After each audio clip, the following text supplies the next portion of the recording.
Hey, welcome back to the Kingsway Podcast. Welcome. Another chosen episode. Yeah. Ready to rock and roll. I hope you're enjoying this journey. I'm enjoying the journey. I'm enjoying it a lot. This is the first... So we just watched it. Yes. I always put it in the description that, we just watched it a few minutes before. Sometimes... We just watched this. Sometimes it is an hour between, or sometimes it's even been a day. Right? At most. At most. But most of the time... Usually it's minutes. This is within a couple minutes. Yeah. And so I want to be pumped, but this episode just ended, and it did not end with the most pumped ending. So after the last episode, yeah, for this sure. episode After is the last one, comes in, and you're like, I have more questions than I got answers. I feel in this one. And there's a lot of spoilers. If you haven't been tracking, we will do spoilers. So if you haven't watched, I think it's episode 4. Is that what this is, or 5? This is.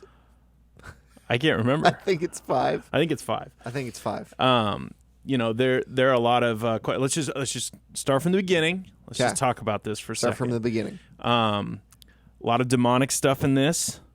Seems to be kind of a theme in this one that you're getting a little bit more of the John the Baptist stuff. Yeah. You're getting definitely some Roman kind of interest is building. You have Simon the Zealot trying to find Jesus, and Atticus, the Roman secret agent ghost guy, 007, trying to track him down. The guy with a particular set of skills. Yeah, very particular set of skills. Make him a nightmare for zealots. He's tracking Simon down the whole time, so they're on this path, and Mary sees a Roman centurion or soldier, somebody on a horse, has a panic attack. And that shakiness follows her through the whole episode. Yep. I'm used to all of these episodes being somebody being in a low position, low point in their life, and it getting better because they meet Jesus and his followers. That did happen in this episode. That happened a lot in this episode, but this is the first time that I've watched somebody go down. Yes. In stature, in how good their life is going. It's definitely Nicodemus. That part was disappointing, a season ago. But this was he was close and just missed the mark. Mm-hmm. But with Mary in this episode, it's very hard to watch because you're trying to figure out what could be going through her head that would make her think this is what she needs to do. Just leave. You know what I mean? Yeah. Well, it's tough. It's a lot of trauma stuff. It's not logical, they've seen me in front of a demoniac, so I must leave. It's and she, the guy to the core. The guy that's possessed by the demon does say some kind of pretty, they're not super descriptive things, but they're definitely things of to the people that she's around. It'd be pretty embarrassing to have somebody be you did some pretty incredible things, and where your brain goes, you're what are you talking about? And it's so vague that your mind can go all kinds of different directions. I just want to double that. It's vague. It's so vague. They tell you absolutely nothing. And it's a little infuriating because this show is shot so well, produced so well. It feels like a BBC show. But even on those, they'll be the same depth of language as Law and Order and CSI and whatever. It's all the grossest words you've heard put back to back, and you're okay.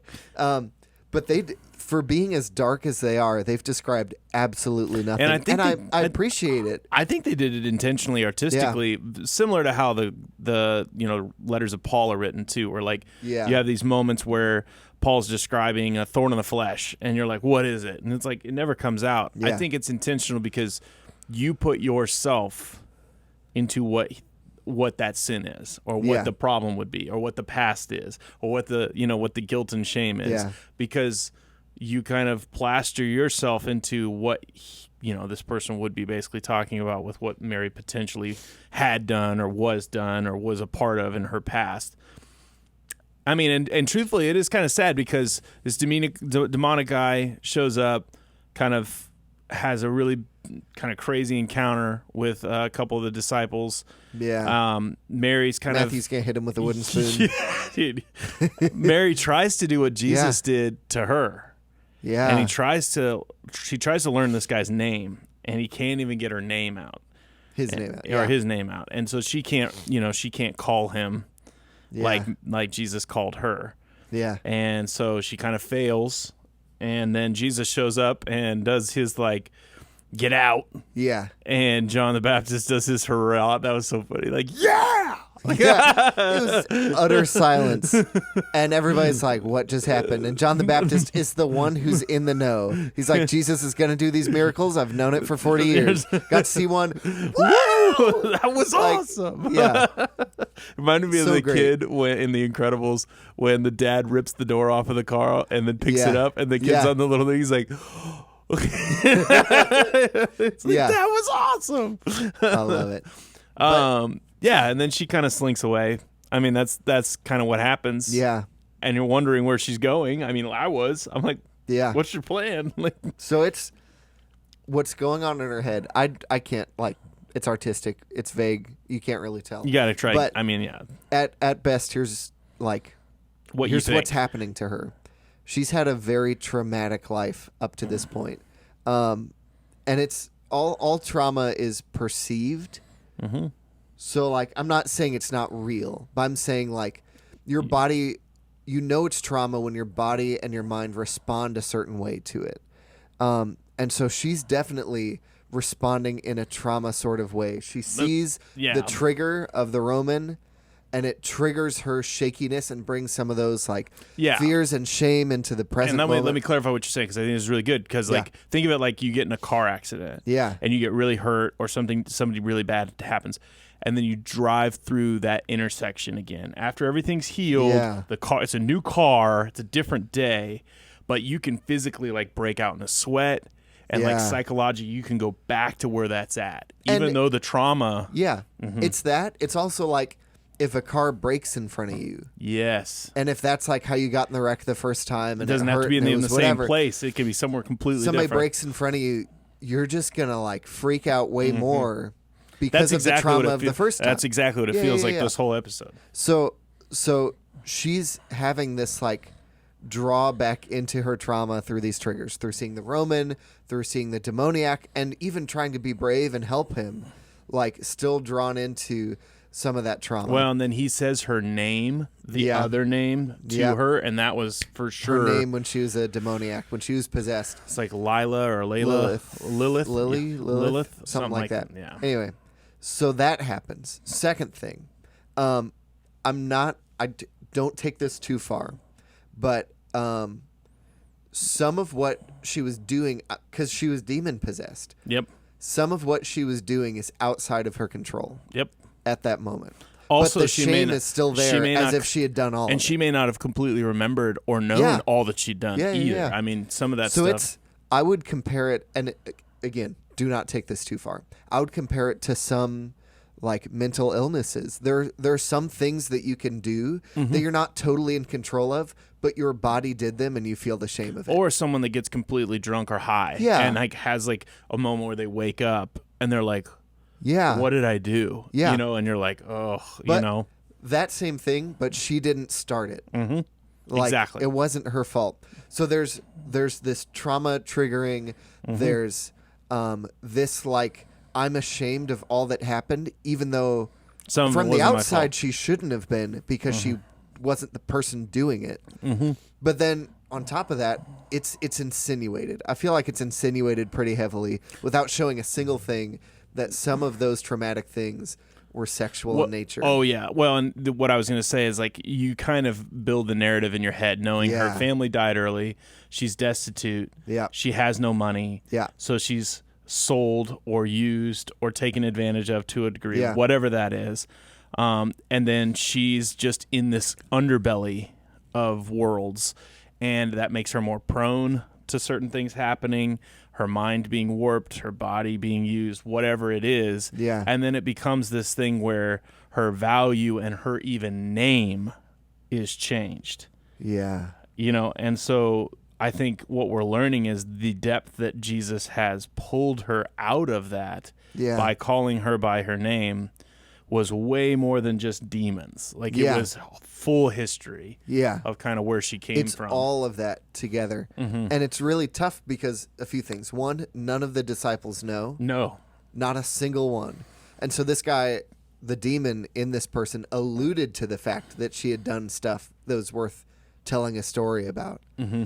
And that brought on shame. And then secondly, like, it doesn't, a victimizer, a bully, whoever. Well, she still doesn't have power over that. That kind of person will have shame about something. But victims of stuff like that that's traumatic will also have shame about it. Even if you had no part in making whatever happened. But what happened was a bad thing, and you were a part of it. So it doesn't matter if you were the aggravator or the person that was going after it, in the sense of like the instigator, or the person that was the victim. You're still a part of something that was. A person who shoots another person might feel guilt, but in this kind of situation, the person who got shot also feels shame, and it's like, you didn't choose to be shot. Yep. Anyway. Yeah. But so all that's going on at the same time.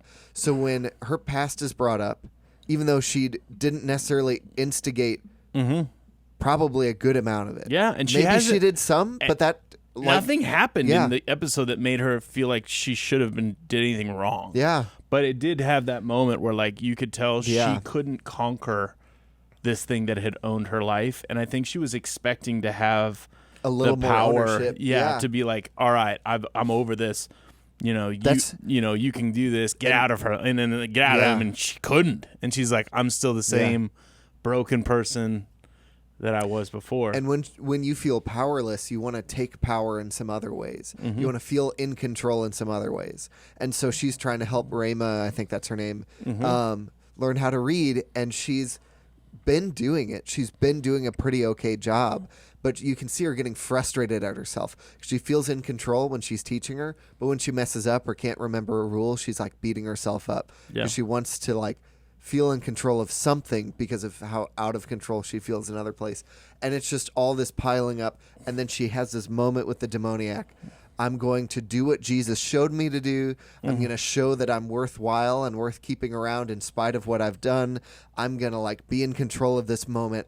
And she can't. She can't do anything. And it's like, it's painful. Well, and then she it shows her going to the city, which is Jericho. Yep. And then it shows her going down a deep, dark hallway with red at the bottom. Yeah. Which is like the red quarter, which everybody knows. It doesn't necessarily just mean prostitution, but it just means the other side of the tracks. The shady side of the street, and And even the way she introduces herself and talks, she obviously knows somebody that's in there and has a relationship, in the sense of like whatever her previous life was, a good enough relationship that she knows his name and he knows hers. Her other name. Yeah, her other name. And she's right back in to evidently what she was in before. Yeah. And I appreciate that they don't tell you, but at the same time, I'm like, curious. I just want to know. Yep. No, and there's I mean there's definitely some cliffhangers in this, because they leave with like, Mary's not back, and she's still in the city, and who they said Matthew and Peter are going to try to find her. And at this point in the show, we're gonna say Peter because there's now two Simons. Yes. Peter started off as Simon, Simon and Andrew, his brother. And Jesus renames Peter to Peter later. Yeah. But right now there's two Simons, so we're just going to say that. After the, what is it? I'm going to call you Peter on this rock. It's after when he goes up the mountain. What's it called? The Transfiguration. After the Transfiguration. That's when it happens, I believe. So, obviously Mary and that plot is like the main thing that's going on. Three things I want to mention real quick. One, John the Baptist scares Jesus in this episode. I find that really funny. I find that really funny. Two, so good. Matthew and Thomas have just this awesome interaction about girls and like being awkward, and like how he's less awkward than Matthew, and Matthew's still getting persecuted for being a tax collector, and like it's still just like hanging in the air. And Matthew's like trying not to take it. Also, Matthew's starting to grow a beard. I don't know if you noticed that. Like he's letting his face grow. I saw that. And it's I'm like, clean cut. He's less clean cut, which is a sign of his OCD that we had pointed out before, where like he's not, he doesn't need every little thing to be every little way in order for himself to function. And then the big one, did you catch what Jesus was talking about before Peter showed up there at the dark? Like, did you catch? Yeah, he's rehearsing the Sermon on the Mount. Yes, and so it was such a cool moment where like you hear him like being like, salt loses its. I don't know. I don't like that. And, like he's like working on it. Like I like Jesus, it's gonna be fine. Well, John the Baptist is like, you're a preparer. Yeah. Like I'm normally just say the first thing that comes to my mouth. Like, it's like it's just fun little interactions. I know that we know the gospel stories. So John the Baptist is going off to confront Herod. And for marrying his brother's ex-wife after divorcing his own wife, and we know that that's going to cost him.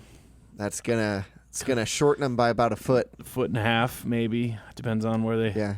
Decapitation. But it's going to cost him his life, and Jesus, of course, is trying not to deter him from doing what he needs to do, but also knowing the consequences of those choices. Yeah.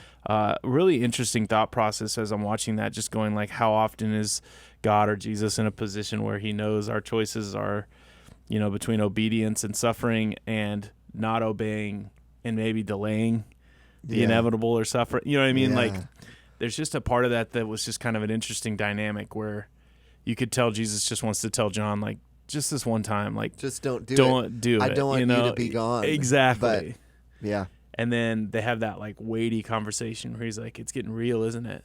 Yeah. Like we talked about it, but now we actually have to do it. It's kind of We've always known it as here, but it's heavier when it's real. Yeah, and Jesus is kind of like, you feel it. Like you can tell he's like, you have no idea how real that statement is. Yeah. It's about to get real, like it's about to get crazy real. And I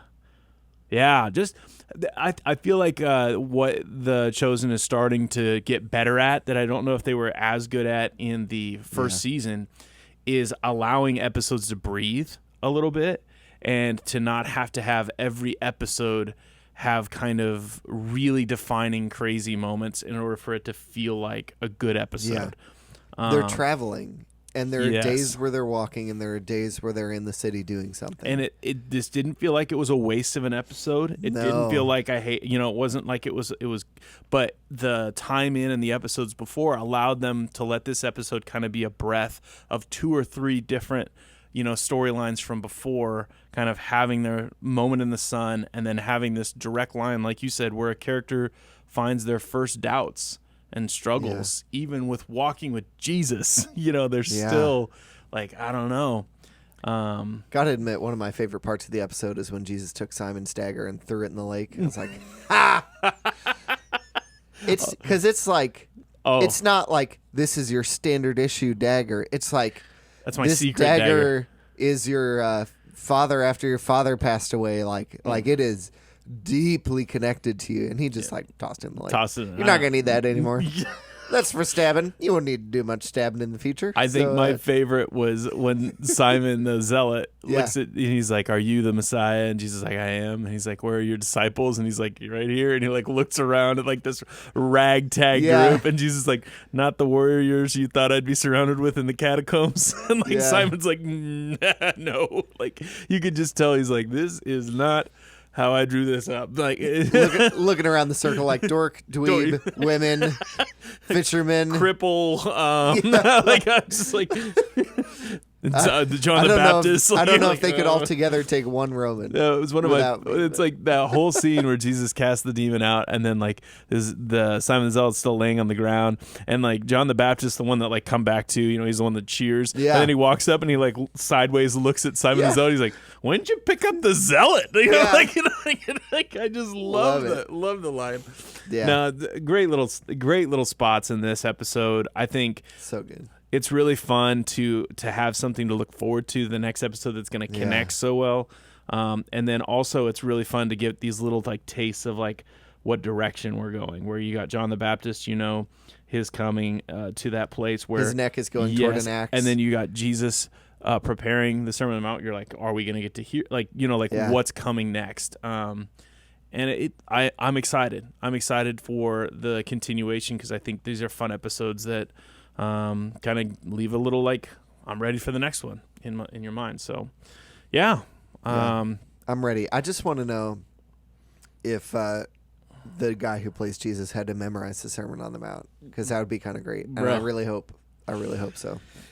Don't tell me though. No spoilers. It's one of those things that I feel like this show, the longer I watch it, the more I'm just impressed with the casting that they have. I'm just more and more impressed with how well they've done. So, hey, thanks so much for watching. And if you click the subscribe button, if you want to continue to follow our journey along season 2 of The Chosen, if you want to check out other content, there's you can go to our playlist and look at our Vision and Values series that's just about to finish that are releasing on Thursdays, as well as a couple other really neat podcasts that have come out in the last month or two.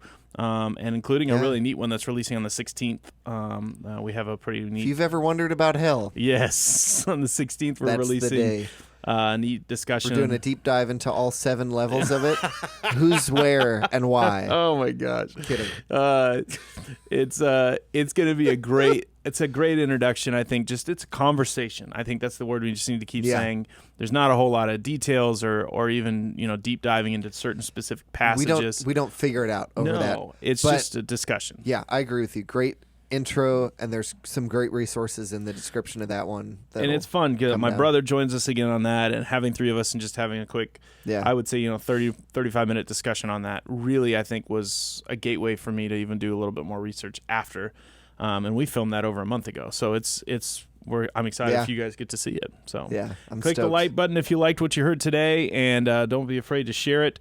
If you're watching or listening, I should say, on Spotify or any kind of podcast thing, we always appreciate it if you share it, like it, and review it. Review it, because that's how. That's Reviewing how we start making the big bucks. Go from $0 to $0. But that's how other people find this. That's how people find the podcast is by you leaving a good positive review or choosing to share it with a friend. So, like always, thanks so much for tuning in. Check back next Tuesday as we continue our journey, and have a great and glorious day in the Lord. We'll see you later. See ya.